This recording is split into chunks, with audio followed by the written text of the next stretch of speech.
Don't go. They're waiting outside. The words left my mouth before I had permission to speak them.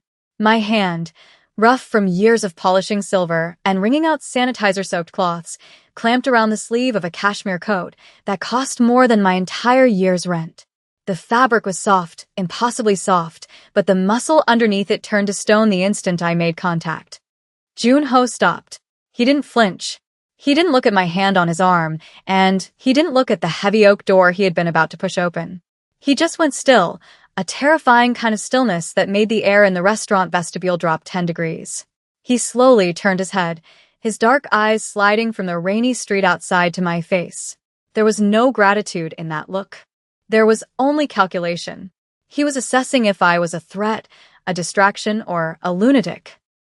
"Excuse me," his voice was low, a smooth baritone that barely carried over the hum of the wine fridges, yet it felt heavy enough to crush me. "The black SUV," I whispered, dropping my hand from his arm as if I'd touched a hot stove.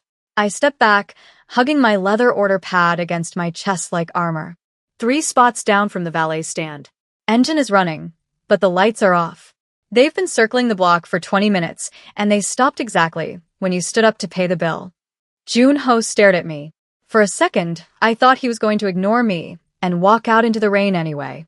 The dining room was empty, save for the sous chef packing up in the back and the low glow of the chandeliers dimmed for the night.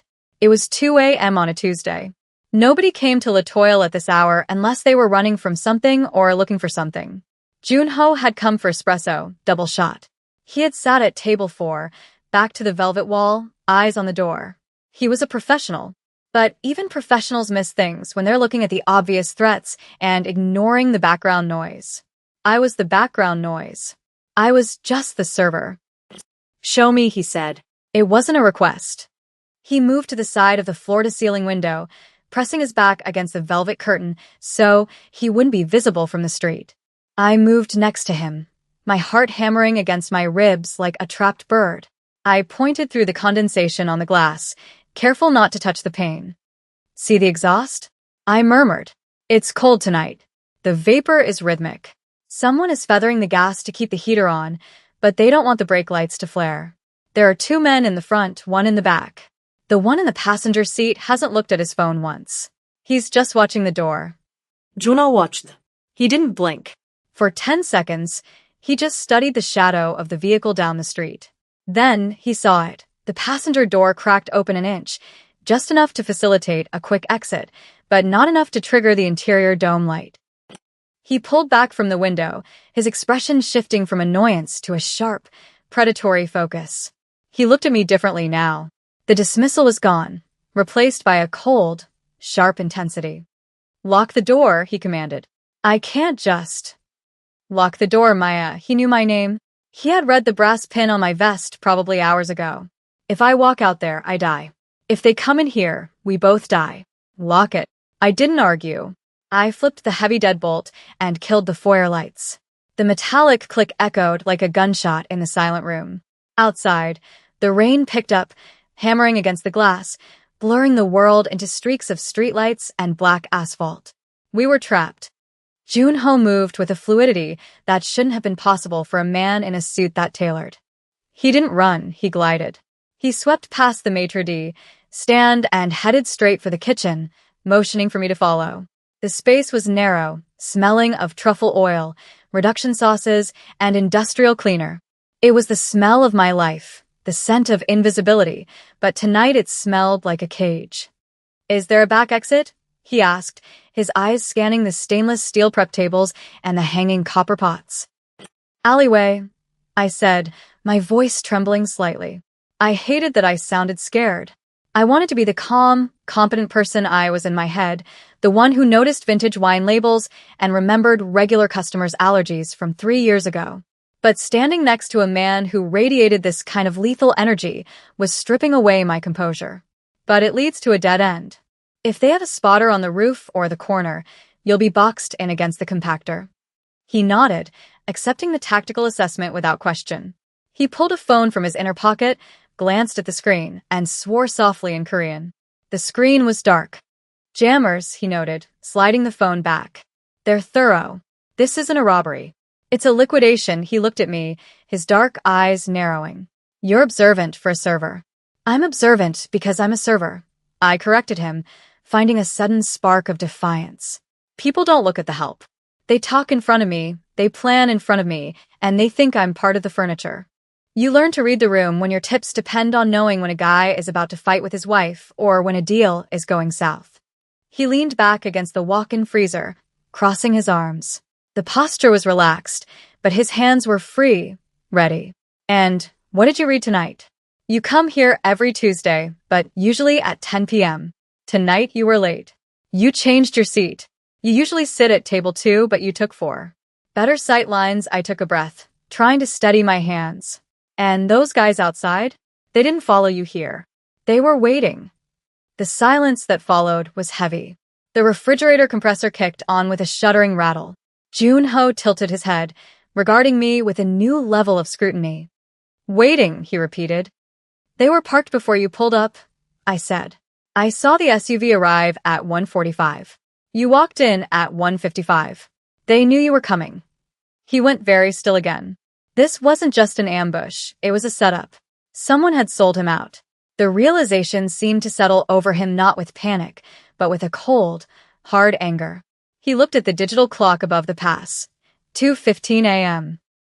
If they were waiting, he said, his voice dropping to a whisper that was barely audible over the rain, then they aren't just outside. The implication hit me in the stomach. If they knew he was coming here, specifically now, they had inside information. Or worse, they had someone inside. My eyes darted to the swinging doors that led to the dining room. The sous chef, Old Man Miller, had left 20 minutes ago for a smoke break and hadn't come back. I hadn't thought anything of it. Miller was lazy and disappeared all the time. But now, the silence from the back alley door felt screamingly loud. Miller, I breathed. The chef. He left.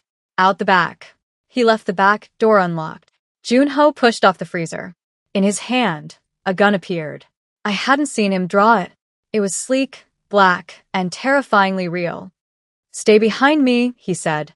We moved deeper into the kitchen, away from the warm glow of the heat lamps and into the shadows near the dish pit. The back door, a heavy steel slab that usually required a hard hip check to open, was slightly ajar. A sliver of wet, dark night air was leaking in, curling the steam rising from the dishwasher. Junho signaled for me to stop. He moved to the side of the doorframe, pressing himself flat against the wall. He listened. I held my breath, listening too. I heard the rain. I heard the distant wail of a siren that was going somewhere else, helpful to someone else. And then I heard the scrape of a shoe on concrete. It was a small sound. Gritty. The sound of leather turning on wet pavement. It came from just outside the door. Junho held up 2 fingers, then 1. He was counting down. He wasn't going to wait for them to breach. He was going to take the initiative. It was insane. It was suicide. There were at least 3 men out front, which meant there were likely 2 covering the back. He had 1 gun and a server. No, easy. He looked back at me, irritation flashing in his eyes. I pointed to the ceiling. Above the dish pit, there was a heavy ventilation grate, covered in dust. It was the intake for the old AC system that hadn't worked since the building was renovated. The crawl space, I whispered. It runs the length of the building. It dumps out in the janitor's closet of the law office next door. Junho looked at the grate, then at the door, measuring the odds. He holstered the weapon, or rather, he tucked it somewhere I couldn't see, and cupped his hands together to give me a boost. There was no discussion. He understood instantly. Tactical retreat was better than a fatal funnel. I stepped into his hands, my sneakers muddying his expensive suit, and he hoisted me up effortlessly. I shoved the grate aside. It groaned, a metal shriek that sounded like a scream in the quiet kitchen. The back door kicked open. There was no time to be graceful. I hauled myself into the dark, dusty void of the ceiling and reached down. Junho didn't need much help. He jumped, catching the lip of the opening, and pulled himself up with a terrifying upper body strength. Gunshots erupted below us. Pop, pop, pop. Silenced but audible. Bullets punched through the ceiling tiles inches from my face, sending clouds of plaster dust into my eyes. We scrambled forward on our hands and knees, crawling over the metal rafters as the kitchen below swarmed with men who wanted us dead. Move, Junho whispered behind me. Don't stop crawling. We were in the walls now. We were the rats. And for the first time all night, I felt a strange surge of power. They were looking for a target on the ground. They didn't know the building like I did. They didn't know that the upscale facade was just a skin, and I was moving through the bones. The crawl space was suffocating. It smelled of dry rot and dead mice.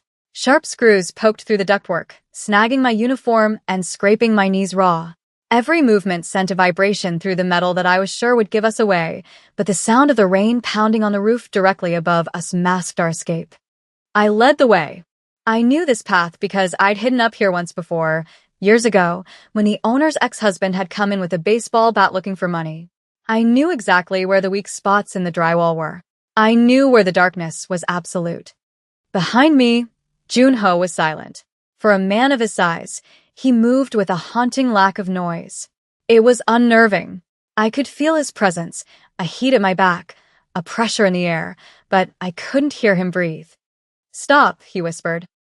I froze. We were directly over the dining room now. Through the gaps in the drop-ceiling tiles, slivers of light cut through the darkness. We could see down. Below us, 3 men were moving through the restaurant. They wore tactical gear that looked too expensive for street thugs, black windbreakers, earpieces, efficient movements.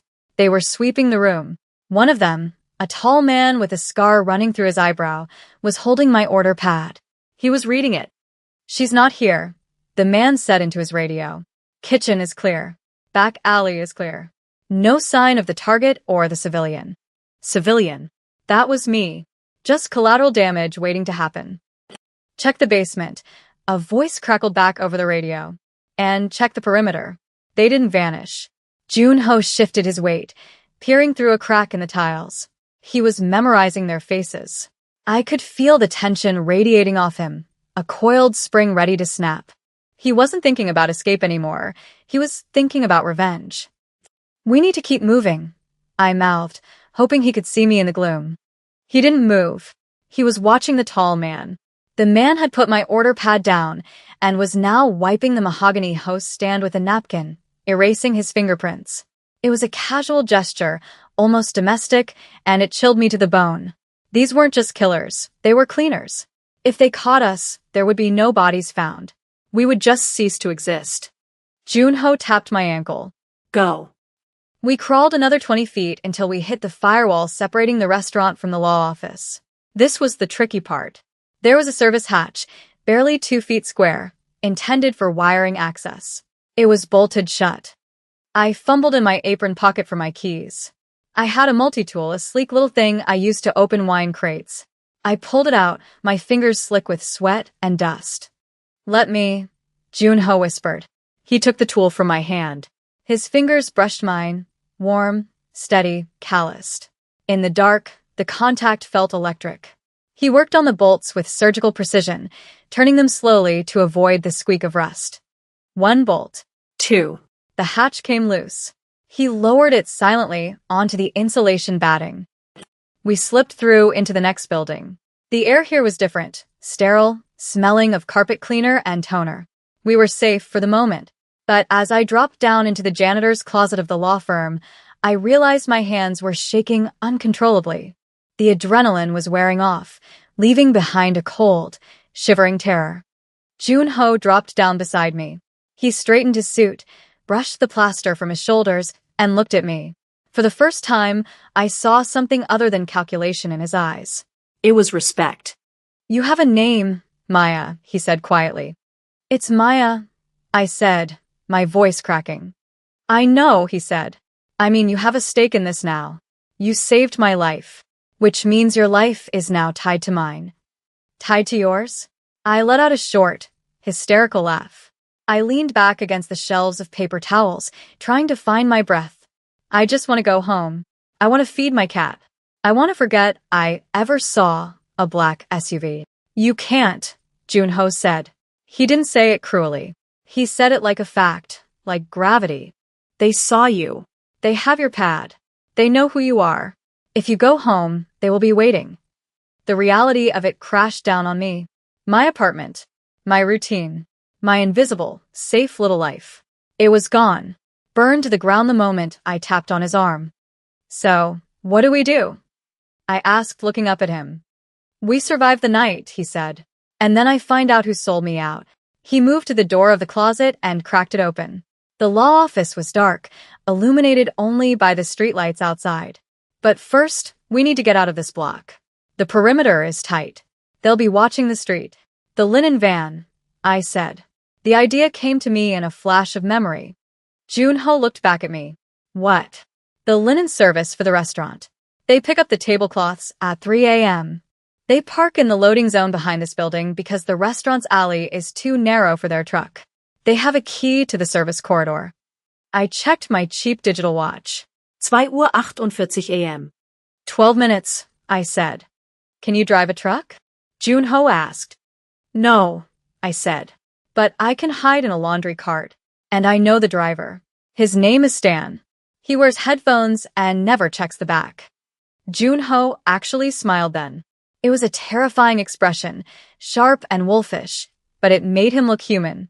Stan, he said, testing the name. Stan is going to be our best friend. We moved into the hallway of the law firm.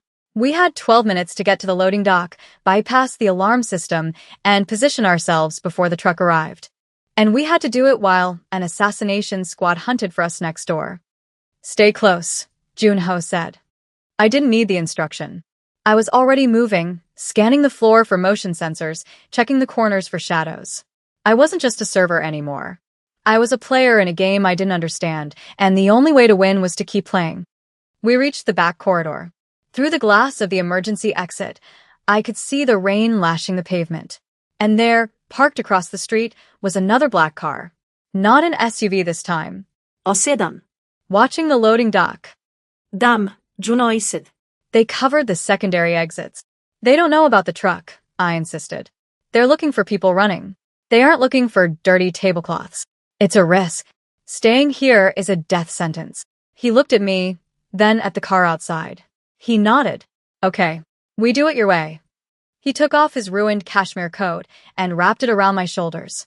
It was heavy and smelled of rain and expensive cologne. Cover your uniform, he said. You're too bright in the dark. It was a small gesture, but it felt momentous. He was shielding me. I pulled the coat tight, drowning in the fabric. I felt ridiculous and terrified, and strangely, completely alive. Let's go, I whispered. And we stepped out into the dark. The interior of the laundry truck smelled of industrial detergent and damp cotton, a thick, chemical scent that coated the back of my throat. We were wedged between two canvas carts overflowing with stained white tablecloths, the metal frame of the truck rattling violently with every pothole Stan hit. I was shivering, not from cold, but from the aftershock of adrenaline leaving my system. The darkness was absolute, save for the occasional slash of amber light from a street lamp passing through the cracks in the rear doors. Junho sat across from me, his legs extended in the cramped space, his expensive suit ruined by the grime of the crawl space and the rain. He wasn't looking at the door, he was looking at me. Even in the dim, strobing light, I could feel the weight of his attention. It wasn't the assessing stare of the predator anymore. It was something heavier, something that made the air between us feel charged and thin. You're shaking, he said.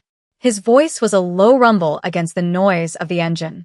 He reached out, his hand finding mine in the dark. His skin was warm, his grip firm but careful, as if he were handling something fragile. He didn't let go. Breathe, Maya. You're safe. We made the perimeter. I've never been shot at before, I whispered, the confession feeling small and stupid in the face of his reality. I worry about rent. I worry about my cat getting sick. I don't worry about silencers. You shouldn't have to, he murmured. He leaned forward, closing the distance between us until our knees brushed. The space was so small, so intimate, that I could smell the faint trace of sandalwood beneath the dust and rain on him. He reached up and adjusted the collar of his cashmere coat, which was still draped over my shoulders. He pulled it tighter around my neck, his knuckles grazing my jawline. The touch was electric, lingering a second longer than necessary. You saved me tonight. That wasn't just luck. You have an instinct for this. Most people freeze. You moved. I just didn't want to die, I said, looking down at his hand, which was still resting on the lapel of the coat near my throat. No, he corrected softly. You didn't want me to die. You could have stayed behind the maitre d' stand. They wouldn't have touched you if you hadn't warned me. You chose to intervene. His thumb brushed my cheekbone, wiping away a smear of drywall dust. The gesture was shockingly tender, at odds with the gun I knew was tucked against his ribs. Why? I looked up at him. His eyes were dark pools, unreadable yet intensely focused. Because I saw them waiting, I said. And it wasn't fair. Nobody deserves to walk into a trap. He stared at me for a long moment, the truck swaying as we took a sharp turn. He didn't smile, but the hard lines around his eyes softened. Fair, he repeated, as if the word was foreign to him. In my world, nothing is fair. But tonight, you tipped the scales. He squeezed my hand once, a solid anchor in the chaos, before leaning back against the metal wall. He didn't let go of my hand for the rest of the ride. We sat in the dark, fingers interlaced, bound together by the silence and the secrets we were fleeing from. The truck eventually slowed, lurching to a halt in a district I recognized by the sound of the pavement changing from asphalt to cobblestone, the old warehouse district near the docks. Stan, bless his oblivious heart, opened the back doors and marched off toward a service entrance with his headphones still blasting, never once checking his cargo. We slipped out into the misty night, moving like ghosts into the shadows of a shipping container. Junho led me not to a warehouse, but to a nondescript steel door on the side of a renovated loft building. He punched a code into a keypad, no hesitation, purely from memory, and the lock disengaged with a heavy thud. The safe house was a stark contrast to the grime of the crawlspace. It was a minimalist apartment, all exposed brick and high-end furniture, with floor-to-ceiling windows overlooking the rain-slicked city. It was cold, uninhabited, a place designed for waiting, not living. Junho moved immediately to the windows, pulling the blackout shades down before turning on a single lamp. The light cast long shadows across the room, highlighting the exhaustion on his face. He took off his jacket, wincing slightly as he moved his left shoulder. "You're hurt," I said, the observation automatic. I stepped closer, my earlier fear replaced by the familiar, grounding routine of fixing things. The fall from the vent. "Just a bruise," he dismissed, but I was already moving to the kitchenette, searching the cabinets. I found a first aid kit. Standard issue, efficient, just like him. I brought it to the sofa where he Saturday. "Let me see," I said. He hesitated, then unbuttoned his shirt. A dark, angry bruise was blooming across his ribs where he'd hit the edge of the dumpster on the landing, and a shallow cut on his shoulder was sluggishly bleeding. I cleaned the cut with antiseptic. He didn't flinch, but his breathing shifted, becoming slower, more deliberate. I could feel his eyes on my face as I worked, watching my hands. "You have gentle hands," he said quietly. The air in the room seemed to contract, pulling us closer. "It's part of the job," I murmured, focusing intently on the bandage I was applying. "People come to the restaurant to be taken care of, even if it's just wine and filet." "I don't have anyone who takes care of me," he admitted. The vulnerability in his voice was so slight, so carefully controlled, that it hit me harder than a shout. He reached out and caught my wrist, stopping my hand. "Maya." I looked up. We were inches apart. The danger of the night was still outside, pressing against the glass, but in here, it was just the hum of the refrigerator and the heat radiating off him. He looked at me not as a tactical asset, but as a woman who had seen him weak and hadn't looked away. "Who knew you were coming to the restaurant tonight?" I asked, my voice barely above a whisper, breaking the spell but deepening the intimacy. I needed to solve this. For him. His thumb traced the pulse point on my inner wrist. Only my lieutenant. And the driver. The driver was waiting outside, I said, my mind racing back to the pattern I'd seen through the window. But the signal, remember the passenger door? It cracked open. That wasn't an exit. That was a signal. I pulled my hand back gently to grab a piece of paper from the coffee table. I needed to draw it out. The SUV arrived at 1:45. You arrived at 1:55. But the streetlights on 24th Street are on a timer. They flicker At 2 a.m. exactly. The passenger door opened at 2 a.m. It wasn't a signal to the men in the car. It was a signal to someone watching from the apartment complex across the street. Jun-ho sat up straighter, the pain forgotten. The predator was back, but this time, I was his partner, not his prey. The apartment complex, he murmured. My lieutenant owns a unit there. He uses it for storage. He wasn't storing anything, I said, the pieces clicking into place with terrifying clarity. He was watching to make sure you went in. The ambush wasn't the men in the car. They were the distraction. The real hit was supposed to happen inside. That's why Miller left the back door open. Your lieutenant paid him off. Jun-ho stood up, pacing the room. The energy coming off him was lethal, but when he looked back at me, there was a fierce pride in his expression. You saw the lights flicker, he said, shaking his head in disbelief. You saw the timing. I notice patterns, I said. You notice everything, he corrected. He walked back to me, stopping just short of touching me again. You just gave me the name of the man who tried to kill me. We have to flush him out, Jun-ho said. He had changed into a fresh shirt from the closet, a black button-down that made him look even more like a shadow come to life. He was checking the magazine of his weapon, the metallic clicks sharp and rhythmic. He thinks I'm dead, or trapped in the perimeter. If I go quiet, he'll assume he won. He'll meet with the buyers to finalize the takeover. He won't meet them at the warehouse, I said, sitting on the edge of the sofa, still wrapped in his coat. It felt like armor now. He'll meet them somewhere public. Somewhere he feels safe. Where does he go when he wants to celebrate? The Sapphire Lounge, Jun-ho said instantly.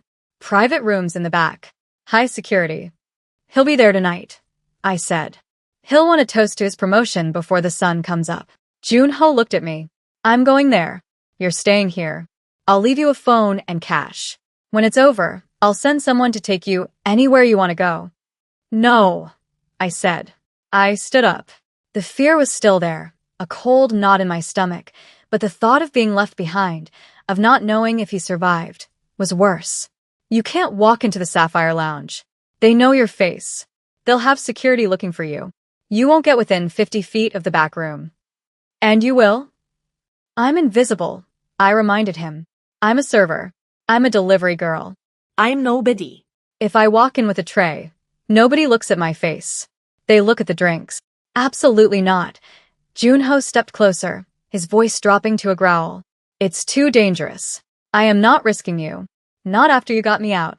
You can't stop me, I said, holding his gaze. You need eyes inside to confirm he's there before you breach. If you go in blind, and he's not there, you lose the element of surprise and he goes underground. You need a spotter. He stared at me, his jaw working. He wanted to refuse. I could see the protective instinct warring with his tactical logic. He reached out, his hands cupping my face, his thumbs brushing my cheekbones. It was a desperate, possessive gesture. If they touch you, he whispered, the threat directed at the universe, I will burn the city down. They won't see me, I promised, leaning slightly into his touch. I'll be the background noise. Just like always. He rested his forehead against mine for a brief, heavy second. It was a surrender and a promise. Okay, he breathed. Okay. But you listen to me. You wear an earpiece. You stay in the public areas. You confirm the target and you get out. The second you give the signal, you leave. You don't wait for me. You run. I'll run, I lied. I wasn't going to leave him until I knew he was walking out too. The Sapphire Lounge was a study in excess, velvet ropes, pounding bass that vibrated in your teeth, and enough mood lighting to hide 1,000 sins. I walked in through the service entrance, wearing a stolen uniform I'd swiped from a laundry cart near the back, a black vest and a white shirt, indistinguishable from the staff. I carried a tray of high-end scotch, my head down, my posture deferential. I'm in, I whispered. The tiny earpiece Jun-ho had given me was invisible beneath my hair. Copy. His voice was in my ear, clear and calm. It grounded me. I'm in position at the north exit. Don't engage. Just look. I moved through the crowd. I was a ghost. Men in suits brushed past me without an apology. Women in sequins looked right through me. I navigated toward the VIP corridor. A bouncer stood at the end of the hall, arms crossed, scanning the room. He was looking for threats. He wasn't looking for the server clearing empty glasses from the table near the wall. I moved closer, polishing a table that didn't need it. I angled my body so I could see down the hallway. The door to the main private room was open just a crack. I saw a hand gesturing with a cigar. I saw a flash of a gold watch. And then I heard the laugh. It was a loud, braying laugh, the sound of a man who thinks he's untouchable. I recognized the voice. I'd heard it on the phone in the restaurant once, when Junho had taken a call. It was his lieutenant, Min-jae. Visual confirmed, I murmured, wiping a ring of condensation from the table. Room 1. He's celebrating. 3 others with him. 2 guards at the door. Get out, Maya. Now Junho's voice was sharp. I turned to leave, but the bouncer at the end of the hall shifted. He tapped his earpiece and looked directly at me. He frowned. He didn't recognize me. The staff here was regular. They knew each other. I was the anomaly. He started walking toward me. I've been made, I whispered, my heart slamming against my ribs. Bouncer approaching. Drop the tray, Junho commanded. Create chaos. I didn't hesitate. I pretended to stumble, sending the tray of heavy crystal glasses crashing onto a table of patrons. The sound was explosive, shattering glass, splashing liquor, screams of surprise. The entire section of the club turned to look. The bouncer lunged forward to grab me, but the crowd was in the way now, people jumping up, shoving back. In the confusion, the fire alarm triggered. Junho. The strobes began to flash. The music cut out, replaced by the shrill whoop of the siren. The club descended into panic. I slipped into the crush of bodies, using the stampede as cover. But instead of running for the exit, I looked back at the VIP hall. Min-jae had stepped out of the room, confused, flanked by his guards. He was looking for the source of the disturbance. And then, through the smoke and the flashing lights, Junho stepped out of the shadows of the emergency exit behind them. The confrontation was silent and brutal. The strobe lights turned it into a series of frozen images, Junho moving with terrifying efficiency, the guards dropping before they could draw their weapons. Min-jae turned, his eyes widening in shock as he saw the ghost he thought he'd buried. I didn't watch the end. I did what Junho asked. I turned and let the wave of fleeing patrons carry me out into the cool, damp night air. I waited in the alley 2 blocks away, shivering in the rain, hugging myself to keep from falling apart. Every siren made me jump. Every car that passed felt like a threat. 5 minutes passed. Then 10. The doubt began to creep in, cold and insidious. Had he made it? Had I led him into another trap? Then, a shadow detached itself from the wall across the street. Junho walked toward me. He was soaked, his shirt clinging to his chest, and he walked with a slight limp, but he was alive. He stopped in front of me, his chest heaving slightly. There was blood on his knuckles, but his eyes were clear. "It's done," he said. The words were final. The threat was gone. I let out a breath that was half sob and stepped toward him. He met me halfway, wrapping his arms around me in a crushing embrace. He buried his face in the crook of my neck, breathing in the scent of me, holding on as if I were the only solid thing in a world of smoke. "You didn't run," he murmured against my skin. "I couldn't," I said. He pulled back, his hands framing my face, his thumbs wiping away the rain from under my eyes. He looked at me with an intensity that made my knees weak. "You are extraordinary, Maya. You see the world in a way I never could." "I just see you," I whispered. He closed his eyes for a moment, a look of profound pain crossing his face. Then he stepped back. The distance between us felt like a chasm. "This is where it ends," he said, his voice rough. "You can't be part of what comes next. The power vacuum. It will be messy, dangerous." "I know," I said. I knew he was right. I couldn't be the mob boss's girlfriend. I was a server. I needed sunlight and safety. But the ache in my chest was undeniable. He reached into his pocket and pulled out a thick envelope and a set of keys. He pressed them into my hand. "There's a car parked on 5th. It's clean. The envelope. It's enough to start over. Somewhere new. Somewhere safe." "Junho." "Please," he said, his voice cracking. "Let me do this." Let me know you're safe. It's the only way I can function. I took the keys. I understood. This was his form of love. Protection. He was giving me my life back, but a better version of it. A version where I didn't have to be invisible unless I wanted to be. Take care of yourself, I said, my voice trembling. He looked at me one last time, memorizing my face. I'll be watching, he promised. Always. From the background, he turned and walked away into the rain, disappearing into the shadows of the city he now owned.